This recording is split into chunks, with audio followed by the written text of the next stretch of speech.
शेकडो वर्षांची परंपरा असलेली आषाढी वारी अगदी काही दिवसांवर येऊन ठेपली आहे। मात्र कोरोनाच्या पार्श्वभूमीवर वारीचं नियोजन आणि पालखी सोहळ्याच्या आयोजनाबाबत राज्य सरकारकडून अद्याप कोणतीही सूचना देण्यात आलेली नाहीये। त्यामुळे आता राज्यातल्या लाखो वारकऱ्यांमध्ये संभ्रमाचं वातावरण आहे आणि याविषयी चर्चा करण्यासाठी आपल्यासोबत आहेत पालखी सोहळ्याचे प्रमुख चोपदार रामभाऊ रणवे।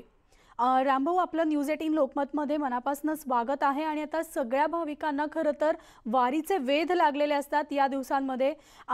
1 जुलैला आषाढी एकादशी आहे, त्यामुळे आता कोरोनाचं संकट संपूर्ण देशावर नाही तर जगावर आलेलं आहे आणि यातच आता वारीचं नियोजन जे आहे ते कशा पद्धतीने असणार आहे, कारण सगळ्यांसमोर एक प्रमुख मुद्दा आहे या संकटाला मात करताना सोशल डिस्टन्सिंग, फिजिकल डिस्टन्सिंग।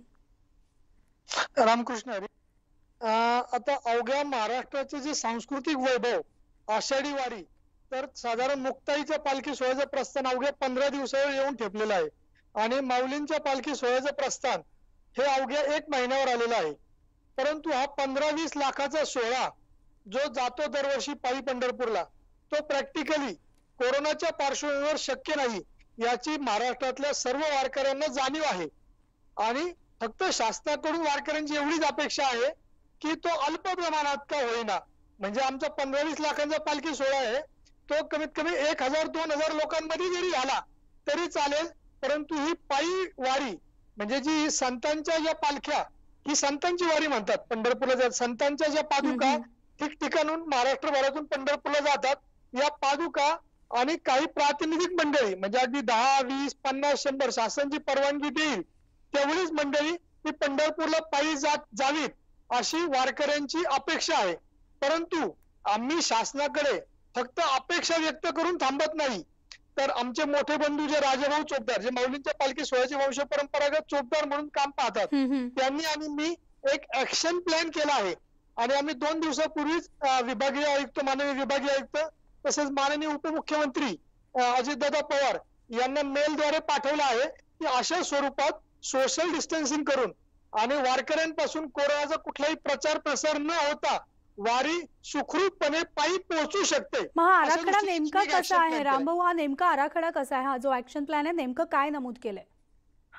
म्हणजे साधारण ऍक्शन प्लॅन असा आहे की साधारण जर 100 ते 150 पालख्या या पंढरपुरात दरवर्षी जातात, तर तुम्ही जे बघता की हा लवाजमा, घोडे, पालखी, प्रचंड गर्दी, ढकलाढकली, चेंगराचेंगरी आणि प्रत्येक गावात जिथे जाईल तिथे वारकऱ्यांकडून म्हणजे तिथल्या लोकांकडून, भाविकांकडून भव्य स्वागत। म्हणजे जर अशी वारी जर झाली तर कोरोनाचा प्रचंड म्हणजे मल्टिप्लायने, गुणाकाराने प्रादुर्भाव वाढेल याची वारकऱ्यांना जाणीव आहे आणि वारकऱ्यांची अशी कुठली भावना नाही की आपल्यामुळे कोरोनाचा प्रादुर्भाव वाढावा।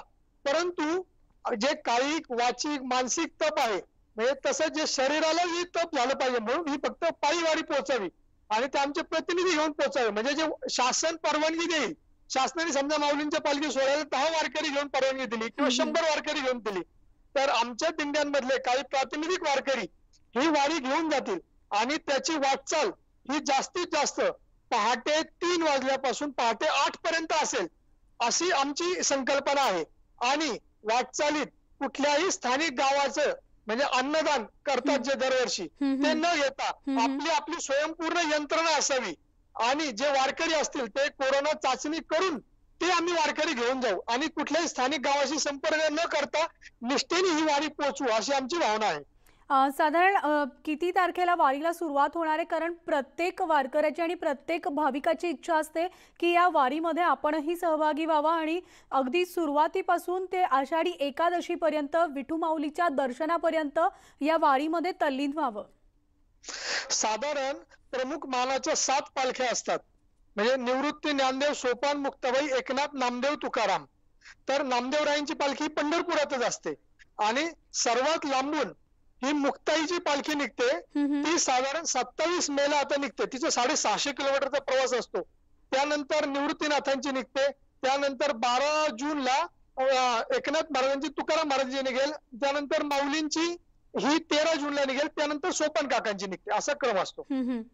मग रिंगण आणि ज्या गोष्टी न्हाणीपान आहे, रिंगण आहे, जे वारीमध्ये केलं जातं, हे सगळं यंदा पाहायला मिळेल का? आता जी तुम्हाला जी गर्दी जी म्हणतोय ती प्रॅक्टिकली शक्यच नाही याची सर्व वारकऱ्यांना जाणीव आहे। आणि रिंगण शक्यतो होईल का न होईल याचा म्हणजे पालखी सोहळ्यातील जे प्रमुख घटक मंडळी बसून निर्णय घेतील, परंतु त्याची शक्यता कमीच आहे. अगदी बरोबर आहे. त्यामुळे नेमकं आता शासनाकडनं किंवा राज्य सरकारकडनं काय भूमिका घेतली जाते याकडे सगळ्या वारकरी संप्रदायांचं, सगळ्या भाविकांचं लक्ष लागलेलं आहे. धन्यवाद रामभाऊ आमच्याशी बोलल्याबद्दल. आपल्यासोबत होते चोपदार रामभाऊ रंधवे.